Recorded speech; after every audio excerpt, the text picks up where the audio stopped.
ও পিসেমশাই, আসুন আসুন আসুন।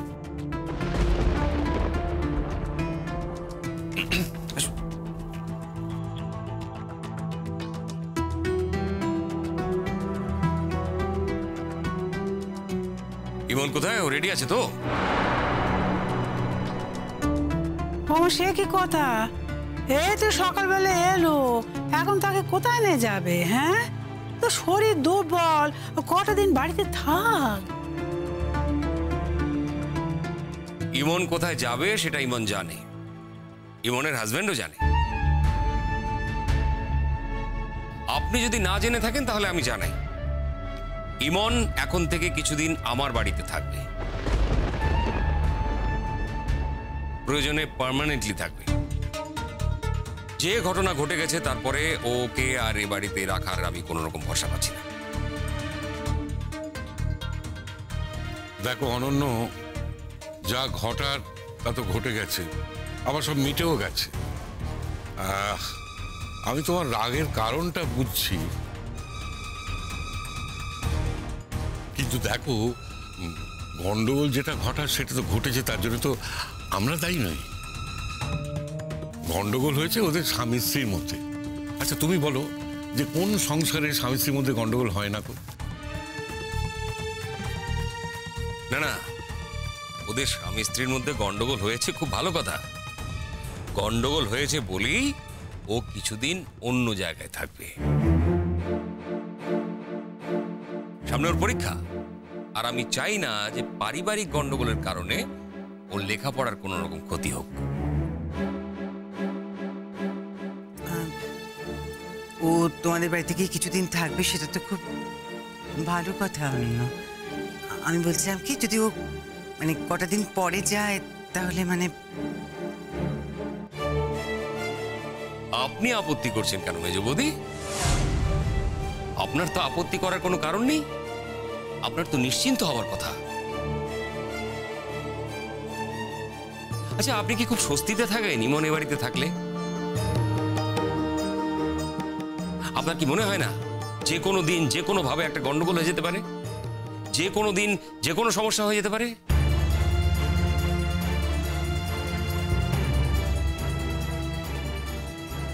তুমি সেদিন থেকে আমাদের উপর ঝাড় ঝাড়ছো, আমাদের উপর দোষারোপ করছো। একটা কথা ভেবে বলো দেখি, ও তো একদিন রয়েছে আমাদের বাড়িতে, কবে কোন অঘটনটা ঘটেছে?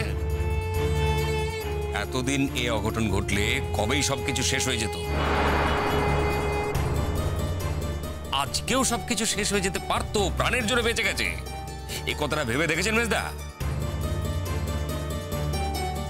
হ্যাঁ সে তো বুঝলাম, কিন্তু এটাও তো ঠিক তুমি ঘরের বউকে রাগ করে বাড়ি থেকে বার করে নিয়ে চলে যাবে, এটা হয়তো এটা হয় না, হয় না। আরে বাবা, এটাও শ্বশুর বাড়ি, এটা ওর বাড়ি, ওর সংসার, রণর স্বামী, সংসার স্বামী সবকিছু ছেড়ে দিয়ে তোমার বাড়িতে গিয়ে থাকতে যাবে কেন বলে দেখি? থাকার প্রয়োজন হলে নিশ্চয়ই থাকবে মেজদা, আর থাকার প্রয়োজনটা তৈরি করেছেন আপনারা। কই এতদিন তো আমি ওকে নিয়ে যেতে চাইনি, আজকে কেন নিয়ে যেতে চাইছি? এবং এখন যদি ওকে নিয়ে যেতে আপনারা কেউ বাধা দেন তাহলে এই ঘটনাটা আমি আমার কলেজ কর্তৃপক্ষকে জানাবো। একটা স্কলারশিপ পাওয়া মেয়ে, একটা এত উজ্জ্বল ছাত্রী, তার ভবিষ্যৎকে আমরা এত অনিশ্চয়তার মধ্যে রাখতে চাই না। আমি আমার প্রিন্সিপাল স্যারকে রিকোয়েস্ট করব ওকে হস্টেলে একটা আলাদা অ্যাকোমোডেশন দিতে। আমার বাড়িতে গিয়ে থাকলে যদি আপনাদের আপত্তি থাকে তাহলে ও কলেজ হস্টেলে থাকবে। না না না, সে কি কথা অনন্য, তোমার বাড়িতে গিয়ে কিছুদিন থাকবে, এ তো ভালো কথা। আসলে দেখো, আমি দায়িত্ব নিচ্ছি, আমি রণকে বোঝাবো। আর আমার মনে হয় রণ বুঝতেও পেরেছে, জানো, ও বোধহয় আর কখনো এরকম করবে না।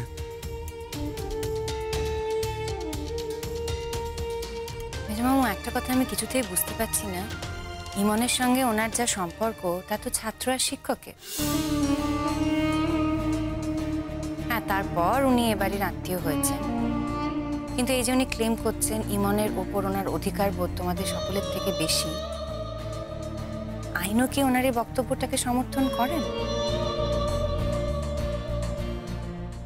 এই যে মেয়ে, তোমার যদি আমাকে কিছু বলার থাকে তাহলে সরাসরি আমার সঙ্গে কথা বলো।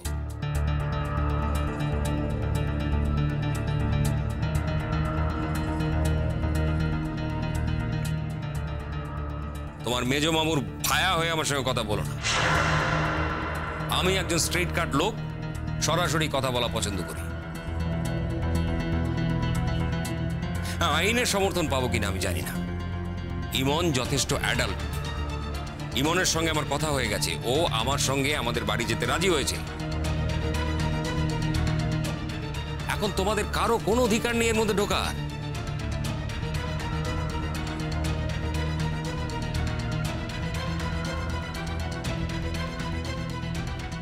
টুবলু, অনন্য কিন্তু খুব রেগে গেছে। আসলে দেখ, ও তো জানে না যে বাড়িতে আসার পর ইমনের মুড বদলে গেছে। ও তো রনকে ক্ষমাও করে দিয়েছে, আর ওদের দুজনের ভাব ভালোবাসাও শুরু হয়ে গেছে। টুবলু, হ্যাঁ জানা জানা ইমনকে ডাক না। হ্যাঁ আমি যেতেই যাই। ইমন, ইমন। টুবলু, ইমন আর দাদা ভাই এখন দরজা বন্ধ করে ঘরে বিশ্রাম নিচ্ছে। তোমার কি উচিত এই সময় গিয়ে ওদের বিশ্রামের ব্যাঘাত ঘটানো? ভেবে দেখো। রূপকথা দি, প্লিজ তুমি একটা কাজ করো। বড়, তুমি আগে তোমার ফোকাসটা ঠিক করো। এইমাত্র পিসেমশাইকে তুমি অ্যাকিউজ করলে যে উনি কেন ইমনকে নিতে এসছেন। তারপর ইমন ঘরে তার হাজবেন্ডের সাথে বিশ্রাম নিচ্ছে, এই বলে ওকেও টিজ করছো। What do exactly want? Shut up Tublu. বড় বৌদির সঙ্গে কি করে কথা বলতে হয় সেই শিক্ষাটাই তোমার হয়নি দেখছি। তুমি যে এবারের ছেলে সেটা মেনে নিতেই অসুবিধা। I wonder. Don't shout on me Rupkatha দি। আমাকে শাট আপ বলার অধিকার কিন্তু তোমার নেই। বড় বৌদিকে আগে বড় বৌদির মতো আচরণ করতে হয়। আগে তুমি সেই আচরণটা করো। তুমি বড় বৌদির যোগ্য হও, তারপর আমি তোমাকে বড় বৌদির যোগ্য সম্মান দেবো, কোনো অসুবিধা নেই। আসলে কি জানো, বড় বৌদিটা তো একটা টার্ম, একটা ডাক। তো এটা ডাকা তখনই সার্থক হয় যখন উল্টো দিকের মানুষটা সেই ডাকটার যোগ্য সম্মান দেয়, যোগ্য হয়। দাদার আমি তোমাকে রূপকথা দি বলে রাখি, কারণ আমার কাছে বড় বৌদির যা ইমেজ, যা ধারণা আছে, তুমি সেখানে ফিট করো না। You do not belong at all. কাজেই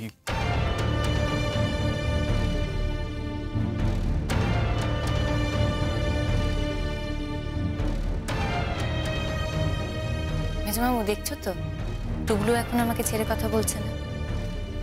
আমাকে একটা কথা বলো তো, আমি কি ভুল বলেছি? আমি বলেছি ইমন আর রণ এখন বিশ্রাম নিচ্ছে, ঘুমোচ্ছে, এই সময় এই মুহূর্তে ওদের ডিস্টার্ব না করাই ভালো। কি অন্যায়টা বলেছি আমাকে একটু বলে দাও। টুবলু, তুমি সহবত জ্ঞান হারিয়ে ফেলেছো। তোমার এত বড় সাহস, তুমি আমাদের সামনে রূপকথাকে অপমান করছো। এত বড় সাহসটা তোমার হয় কি করে? বাড়তে বাড়তে বড্ড বেশি বেড়ে গেছো। আজ তোমার বাপের কাছে আমি যদি তোমার নামে নালিশ না করেছি তাহলে আমি কি বলেছি? বজ্জেটি, মেজেঠু, তোমরা কিন্তু এখনো এই সংসারের কাণ্ডারি। তোমরা চালালেই তবেই এই সংসারটা ঠিক মতো চলবে, নালে ভেঙে ছত্রখান হয়ে যাবে।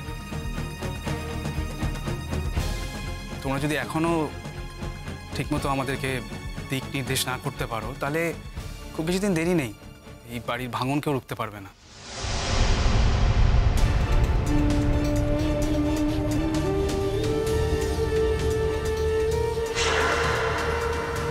আমি কেন রূপকথাদির কথাতে রিয়াক্ট করলাম সেটা একটু ভালো করে ভাবলে বোধহয় তোমরা বুঝতে পারবে। আমার বিশ্বাস তোমরা বুঝতে পারবে।